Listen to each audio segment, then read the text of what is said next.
If you were a fan of Andy Weir's novel The Martian or of Ridley Scott's film of the same name, then Occupy Mars should be right up your street.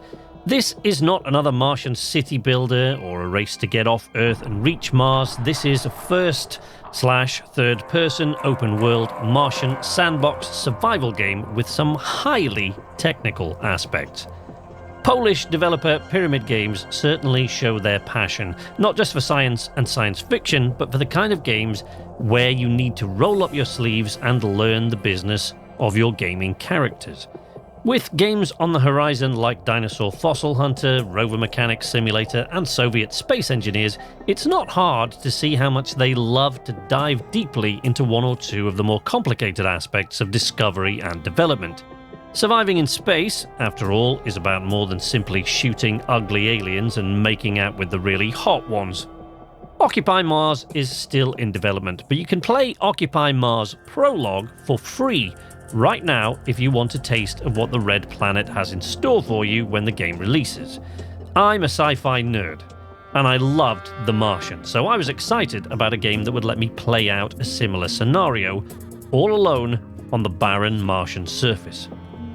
Then I played it and gave up within 30 minutes. But I'm nothing if not stubborn and obsessive, so I waited for a couple of updates and gave the prologue another go.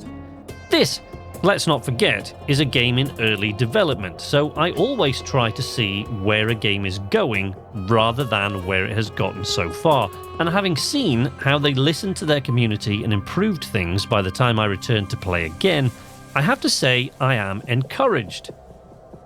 The rover is where you'll begin in the prologue, driving around and picking up rocks with the crane, getting out, smashing rocks into smaller rocks, grinding down old hab structures to reclaim the parts you'll need to rebuild your new hab and get things running before the short supply of food, water and oxygen you have in the rover runs out.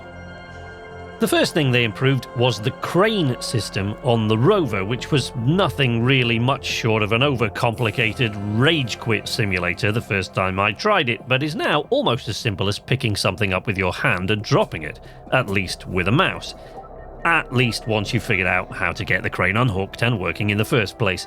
Driving around is fairly straightforward, and you shouldn't have too many problems with any of this until you reach the habitation unit and have to start figuring stuff out. Because you really are going to have to figure most of this out on your own. Now that can be a good thing, and it certainly feels like a real achievement when you manage to get things done in games like this one, but I worry that the complexity of some of the tasks in this game might be off-putting to the uninitiated. Now, there will be people in the comments, there always are, saying things like, well, obviously it's complicated to explore another planet, you need to study up and get good. But that's precisely the point, isn't it? Astronauts train for years and years for missions of this type. They don't just select people like me who are really enthusiastic about space travel and okay at pressing buttons as long as none of those buttons will cause me or those working alongside me to explode, implode, set on fire, or leave the spacecraft really quickly, taking all the oxygen with them as they go. This is Mars, not kindergarten sports day.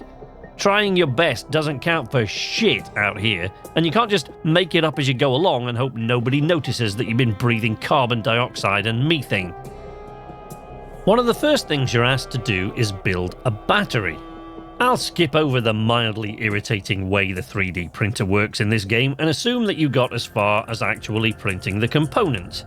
Now you're instructed to place the structure on the ground and use the blowtorch, what else, to build the thing.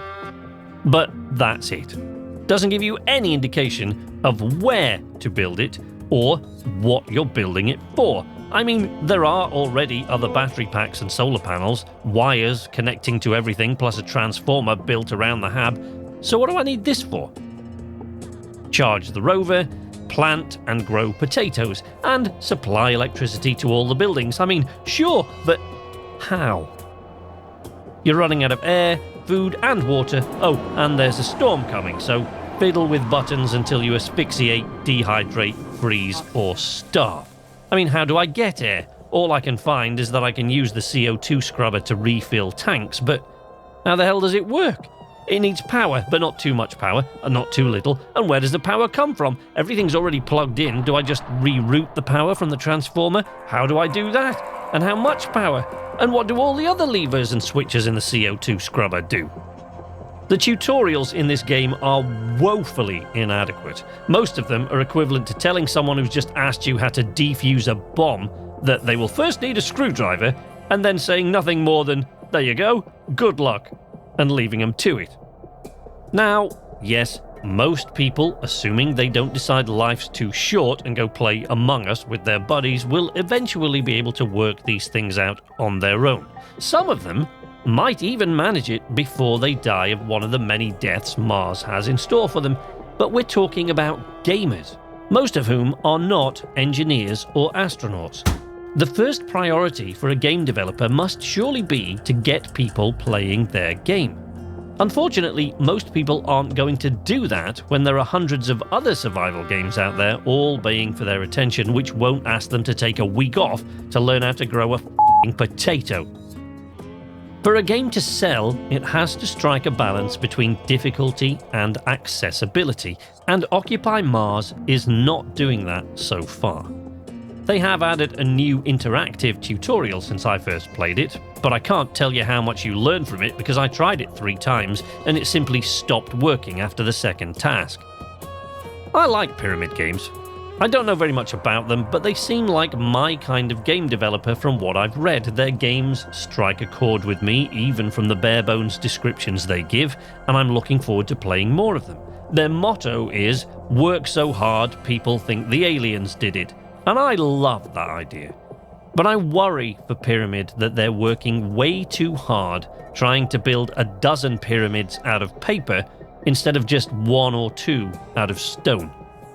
A quick look at their games catalogue shows 1 game already released, 1 in early access, 6 mobile games, some released already, some coming soon, and 11 PC games currently in development, all of them seemingly slated for some time in the next 2 years. I know how they feel. I have many different interests. I want to do everything, and at the moment, I am struggling hard to decide to do just 1 or 2 things with my YouTube channel and focus my energy on just those. But a jack of all trades is invariably a master of none. And I worry that there are 2 or 3 games on Pyramid's worksheet with incredible potential which might go unfulfilled if they spread themselves too thin. I hope I'm wrong, because Pyramid Games have some amazing ideas, and I am looking forward to seeing what their future brings. Occupy Mars is a game with incredible potential, and I highly recommend to anyone interested in space travel and survival games in general to keep an eye on it. It has its issues at the moment, but it's still a work in progress.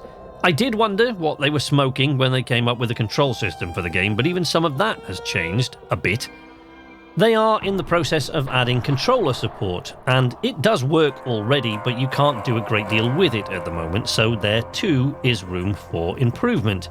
Collision detection is an ongoing issue, but it's definitely something that has been improving with recent updates, and the game looks fantastic in places, and a bit thin and ropey in others.